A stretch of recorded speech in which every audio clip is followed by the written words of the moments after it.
dan Hurghada, karena di sana destinasi wisatanya itu laut. Nah, kalau kita destinasi wisatanya adalah masterpiece daripada Mesir, kemudian ziarah kubur dan masjid. Ya, itu kan khasnya kita. Ya. Min masjid ila masjid la tusyaddur rihal katanya. Ditambah di situ adalah Masjid Imam Husain dan Masjid Al Azhar. Ya, insya Allah nanti kita akan berkunjung ke sana. Bapak haji semuanya udah pada haji semua ya? Amin, insya Allah. Yang belum mudah-mudahan bisa berangkat haji dalam waktu yang tidak lama, tahun-tahun yang akan datang. Amin. Bapak Ibu semuanya, Mesir ini termasuk negara, jadi nama ibu kotanya Kairo, nama negaranya Mesir, nama lengkap negaranya itu Jumhuriyatul Misr Al-Arabiyah, ya, Republik Arab Mesir, sama dengan kita, mirip dengan kita Republik Indonesia. Nah, dulu di sini ini sistem raja-raja. Negara Mesir ini dulunya adalah sistem pemerintahannya raja. Raja terakhir itu tahun 1953, kemudian berubah menjadi sistem republik. Makanya nama negaranya menjadi Jumhuriyatul Misr Al-Arabiyah atau Republik Arab Mesir. Ibu kotanya Kairo. Ya, ibu kotanya Kairo. Kairo ini dulu ibu kotanya bukan Kairo. Pada masa Islam masuk, ibu kotanya pada saat itu adalah Fustat, yang sekarang kita akan menuju ke sana untuk makan siang dulu.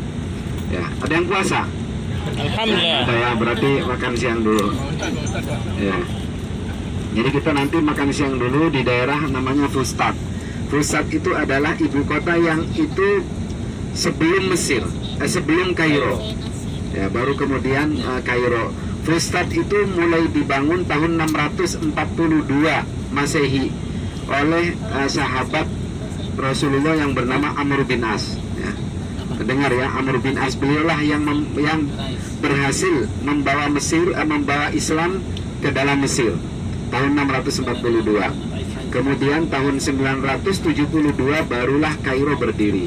Jadi kita ini sekarang menuju Kairo lama atau Old Kairo, itu Kairo yang didirikan pada awal-awal dinasti Islam.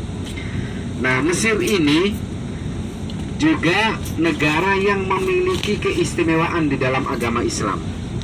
Kenapa? Karena Mesir disebutkan di dalam Al-Quran.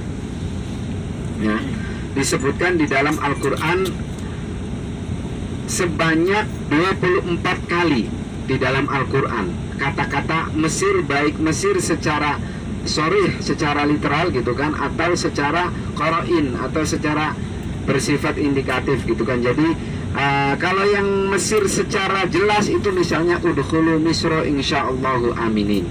Ya kan, masuklah kamu ke dalam Mesir, maka insyaallah kamu akan mendapatkan rasa aman.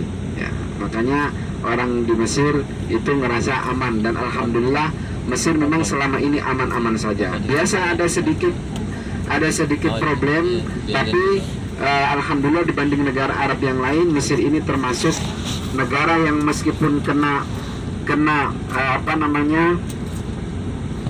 Arab Spring, tapi dia berhasil menyelesaikan problem itu, kemudian menjadi aman. Dan memang karena sudah dinas di dalam Al-Quran, maka Mesir ini tetap menjadi negara yang aman.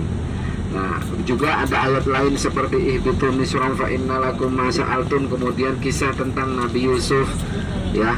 Nah, itu kisah tentang Nabi Yusuf itu Mesir disebutkan secara qarinah, yaitu dengan kata-kata al-ardu. Al-ardu di situ adalah Mesir. Misalnya ij'alni ala khazainil ard, katanya, jadikan saya sebagai perbendaharaan kerajaan pada saat itu, yaitu Mesir. Nah, kemudian Mesir juga menjadi negara yang disebutkan di dalam Al-Quran. Kenapa? Di dalam Al-Quran juga di dalam hadis, ya.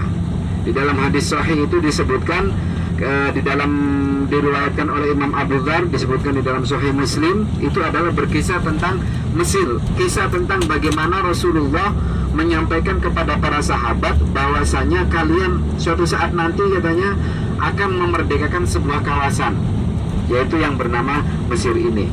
Nah, sambil barangkali mau lihat jalan silakan ya. Jadi saya bicaranya sambil duduk ya. Ya.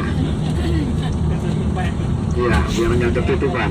Nah, ini di sebelah kanan kiri kita ini adalah Mesir. Karena Mesir ini sebenarnya tempatnya itu dia ada di Afrika. Kalau di peta itu Mesir masuk kawasan Afrika, tetapi dia negara Arab. Sejak tahun 642, sejak dibawa oleh sejak masuknya Amr bin As pada masa Khalifah Umar bin Khattab, Mesir menjadi negara Islam dan kemudian sejak saat itu menjadi negara Arab sampai sekarang. Ya. Bahasa yang digunakan bahasa Arab, ya namanya juga negara Arab ya. Nah, jadi bahasa Arab. Ada bahasa Indonesia juga digunakan di sini oleh mahasiswa Indonesia. Oleh mahasiswa Indonesia. Bahasa Madura juga ada. Ya, bahasa Jawa juga ada di Mesir ini. Tapi bahasa utamanya adalah bahasa